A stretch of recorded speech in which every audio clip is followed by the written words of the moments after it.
എന്ത് ഇത്രയും ലേറ്റ് ആയിരുന്നു? ഉച്ചവരെയല്ലേ ഉള്ളൂ ക്ലാസ്. ആ ലേറ്റ് ആയി. അതിനിപ്പോ നിനക്കെന്താ? ഞാൻ പലതവണ പറഞ്ഞിട്ടുണ്ട്. എന്റെ അമ്മ ചമയെ നോക്കല്ലേ.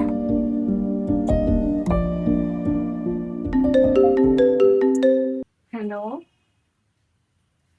ആ ഏട്ടാ പറയൂ. ഞങ്ങളെ അമ്മയും മോളും ഇവിടെ ഇങ്ങനെ കോളേജിലെ വിശേഷങ്ങളൊക്കെ പറഞ്ഞിരിക്കുകയായിരുന്നു. അവള് ഉച്ചക്കനെ എത്തി. അന്ന് ഉച്ചവരെയല്ലേ ഉണ്ടായിരുന്നുള്ളൂ. അപ്പൊ തന്നെ തിരിച്ചു പോകും.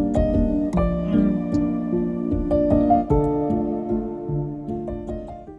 ആ Chinnu, happy birthday. Thank you. Birthday ആയിട്ട് മോൾക്ക് ഒരു ചെറിയ സമ്മാനം. അപ്പൊ മോൾക്ക് എന്തായാലും ഇഷ്ടാവും. എനിക്ക് വേണ്ടാന്നു. അല്ലെ തന്നെ നേരം വൈകി. ഞാൻ അറിഞ്ഞു.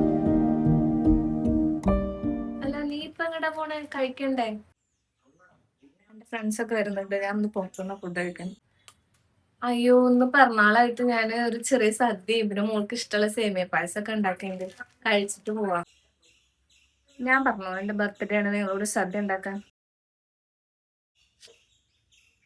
ഞാൻ നിങ്ങൾക്ക് എത്ര പ്രാവശ്യം പറഞ്ഞിട്ടുണ്ട്. നിങ്ങൾ എന്നെ സംബന്ധിച്ചിടത്തോളം എന്റെ അച്ഛൻ കല്യാണം കഴിച്ച രണ്ടാമത്തെ വരെ. അതിൽ കൂടുതലൊന്നും എനിക്കില്ല.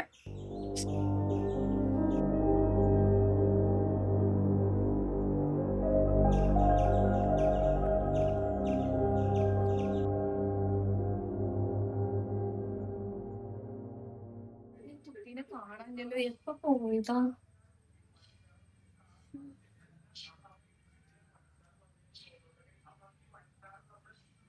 ഹലോ.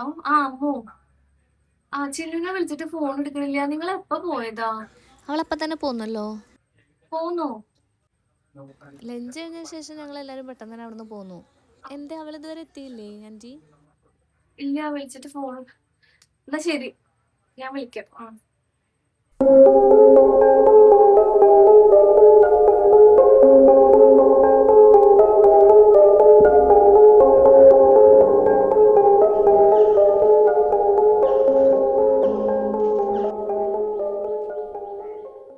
ചിന്നു, എന്താ പറ്റിയേ? എന്റെ മുഖം അങ്ങനെ വല്ലാണ്ടിരിക്കണേ? എന്താ മോളെ? അമ്മ എത്ര പേടിച്ചെന്നറിയോ കാണാണ്ടായപ്പോ. വാ, എന്താ പറ്റിയ? വാ, ഇവിടെ ഇരിക്കും.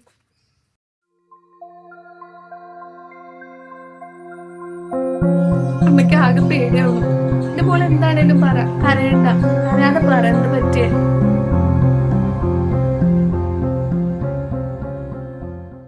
കാർത്തിക് എന്റെ കോളേജിലെ സീനിയറാ. സീനിയറായിട്ട് ഞങ്ങൾ ഇഷ്ടത്തിലായിരുന്നു. അമ്മ മരിച്ചതിന് ശേഷം എന്നെ ഇതുപോലെ സ്നേഹിച്ച് വേറെ ഒരാളുണ്ടായിട്ടില്ല. അതുകൊണ്ട് തന്നെ എനിക്ക് അവനെ ഭയങ്കര വിശ്വാസമായിരുന്നു. എന്ത് പിറന്നാളല്ലേ, ഫ്രണ്ട്സൊക്കെ ആയിട്ട് ട്രീറ്റ് ചെയ്യാന്ന് പറഞ്ഞുകൊണ്ട് ഞങ്ങളതൊന്ന് ജസ്റ്റ് പുറത്തുനിന്ന് ഫുഡ് കഴിക്കാൻ പോയതാ. ലഞ്ചിന് ശേഷം എല്ലാവരും പോകുമ്പോ അവൻ എന്നോട് പറഞ്ഞു എനിക്കൊരു സർപ്രൈസ് ഉണ്ട് ബർത്ത്ഡേ ഉണ്ട്. വീട്ടിലെല്ലാരും എന്നെ പരിചയപ്പെടുത്തി തരാം, എന്റെ വീട്ടിലേക്ക് വരാം. അമ്മ അച്ഛനുണ്ടെന്ന് പറഞ്ഞുകൊണ്ടാണ് ഞാൻ പോയത്. അവിടെ ചിലപ്പോ ആരുമില്ല. അവിടത്തെ ഇപ്പൊ സത്യഭാഗം മാറി. അവന്റെ ഫോണില് ഞാൻ അവനുള്ള കുറെ ഫോട്ടോസ് കാണിച്ചിട്ട് എന്നോട്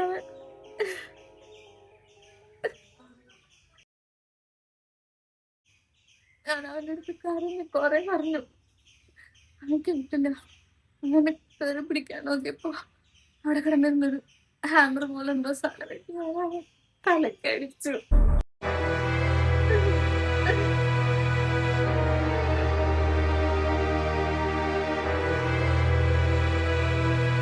അവനെ കൊന്നു. ഞാൻ അവനെ കൊന്നു.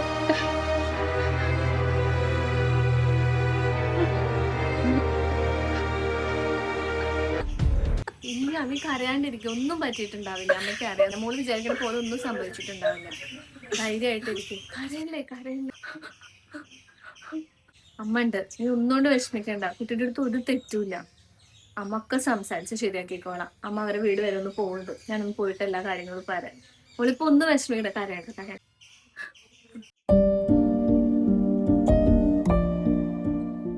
ആ ചിപ്പി ഉണർന്നാ? അമ്മ പറഞ്ഞില്ലേ നീ വിചാരിക്കണ പോലെ ഒരു കുഴപ്പമുണ്ടാവില്ലാന്ന്. അവനൊരു കുഴപ്പമില്ലാന്ന് മാത്രല്ല, ഇനി അവന്റെ ഭാഗത്തുനിന്ന് മോൾക്ക് ഒരു ശല്യം ഉണ്ടാവില്ല. അമ്മൊക്കെ പറഞ്ഞ് ശരിയാക്കിയിട്ടുണ്ട്. ഇനി എന്റെ മോള് ഒന്നിനും പേടിക്കണ്ട. ആദ്യത്തെ പോലെ നല്ല ഉഷാറിലൊക്കെ നടക്കണം കേട്ടോ. അമ്മ പറഞ്ഞില്ലേ ഇനി ഒന്നും പേടിക്കാനില്ല. ഞാൻ അവന്റെ വീട്ടിൽ പോയി അമ്മോടും അച്ഛനോടൊക്കെ സംസാരിച്ചു. അവ അവിടെ വീട്ടില് ബാത്റൂമിൽ തെന്നി വീണതാന്നാ പറഞ്ഞത്. കാര്യങ്ങളൊന്നും അറിഞ്ഞിട്ടുണ്ടായിരുന്നില്ല. ഞാൻ അവന്റെ അച്ഛനെയും അമ്മേനെയും വിളിച്ചു വരുത്തിയിട്ട് അവന്റെ മുന്നിൽ ഇരുത്തിയിട്ട് തന്നെ കാര്യങ്ങൾ സംസാരിച്ചു. അവൻ കുറെ കാല് പിടിച്ച് കരയൊക്കെ ചെയ്തു ഇനി അങ്ങനെ ഉണ്ടാവില്ല എന്നൊക്കെ. പിന്നെ മോളുടെ ഫോട്ടോസൊക്കെ ഞാൻ ഫോണിൽ നിന്ന് എല്ലാം ഡിലീറ്റ് ചെയ്തിട്ടുണ്ട്. ഇനി അവന്റെ ഭാഗത്തുനിന്ന് ഒരു ശല്യം ഉണ്ടാവില്ല.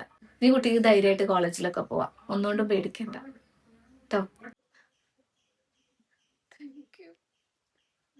എന്തുണ്ടേലും അമ്മയുടെ അടുത്ത് തുറന്ന് പറയണം. ഉം. അപ്പൊ നാളെ തൊട്ട് നമുക്ക് കോളേജിൽ പോകണം. ഞാൻ റെസ്റ്റ് എടുത്തോട്ടാ. അമ്മ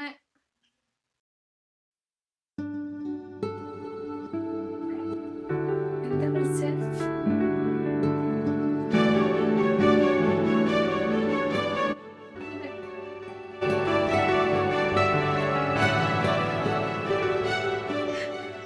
എന്റെ അമ്മ മരിച്ചിട്ടില്ല. എന്റെ അമ്മ തന്നെയാണ് കേട്ടോ.